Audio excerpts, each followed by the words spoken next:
All right, let's dive right into a huge one today. We're talking about the agricultural revolution. That moment in our story when we basically swapped our hunting spears for plows, and in doing so, changed, well, everything. But here's the kicker. Was it actually a smart move? So let's just start with this really provocative thought. What if that massive leap forward, the thing that literally built civilization as we know it, was also our single biggest blunder? It's this idea that for everything we gained, we paid a massive price, one we might not have even noticed at the time. Okay, so the first thing you have to get your head around is that farming wasn't just invented once. It wasn't like one brilliant person figured it out and then the idea slowly spread. Nope. It was more like an idea that just caught fire independently all over the planet over thousands of years. And the scale of this is just wow.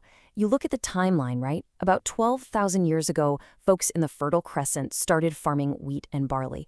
But at almost the same time, give or take a few thousand years, you've got people in China figuring out rice, in New Guinea domesticating taro, and then in Mexico and the Andes, it's maize and potatoes.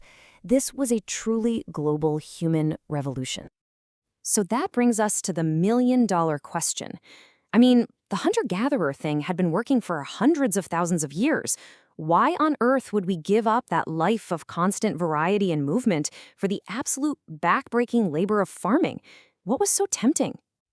Well, the answer really lies in the promise of it all. Farming offered something brand new, something humanity had never really had before, a shot at controlling our own food supply. The idea of having a full grain store for the winter, that was powerful. It was pretty much irresistible. And the upsides, I mean, they were a total game changer. For the first time ever, we could create a steady supply of food, and even better, a surplus. Food you could actually store for a rainy day. This surplus is what allowed our communities to just explode in size, way beyond what hunter-gatherer groups could support. It created this powerful cycle. More people meant more hands to work the fields, which meant, you guessed it, even more food. To put this into perspective, just look at one of the earliest known large settlements, a place called Çatalhöyük in what is now Turkey. Around 7200 BC, this place was home to maybe 6,000 people. 6,000! That's not a camp, that's a city. A scale of living that was just unthinkable before we started farming. And this wasn't just some one-off experiment. All around the world, you see these permanent towns popping up. Places like Jericho or Mergar, they're building walls, they're digging ditches. They were literally and figuratively putting down roots and betting their future on the land beneath their feet.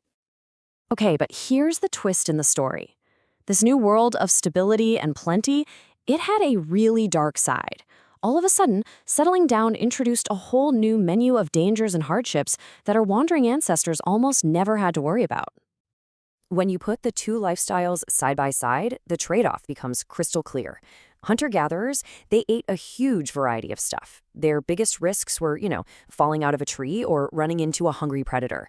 But early farmers, they bet the farm, literally, on just one or two main crops. Suddenly, their biggest fears weren't tigers, but a bad drought, a flood, or the terrifying new possibility of mass starvation. And this is really the key. Living all crammed together created brand new problems. Human and animal waste just piled up, which is a perfect breeding ground for disease. And epidemics could now rip through a dense community like wildfire. Plus, that diet of mostly starchy carbs like wheat or rice meant people were often malnourished, lacking key vitamins. And if that one critical crop failed, the result was famine on a scale hunter-gatherers could barely imagine. But maybe the biggest change of all wasn't about our health. It was about our society. Farming didn't just change what we ate. It completely blew up the pretty egalitarian or equal way of life that had defined humans for almost our entire existence. So how did this happen? Well, it all goes back to that surplus we talked about. For the first time, you could have more than you needed. Some families can now pile up wealth, mostly in the form of land and grain. And that wealth could be passed down to their kids, creating inherited status. Fast forward a few generations, and bam, you've got the birth of social classes.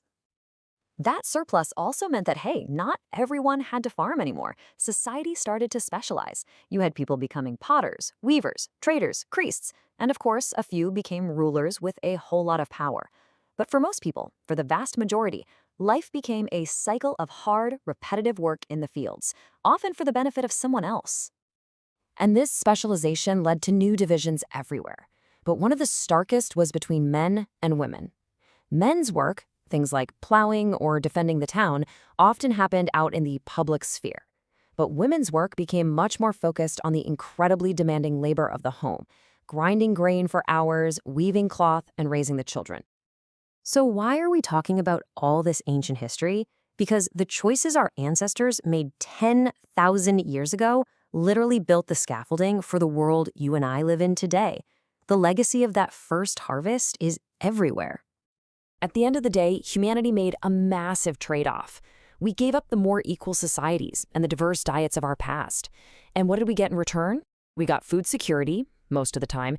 We got cities, and we got the complex social pyramids that have defined pretty much every civilization since. I mean, really think about it.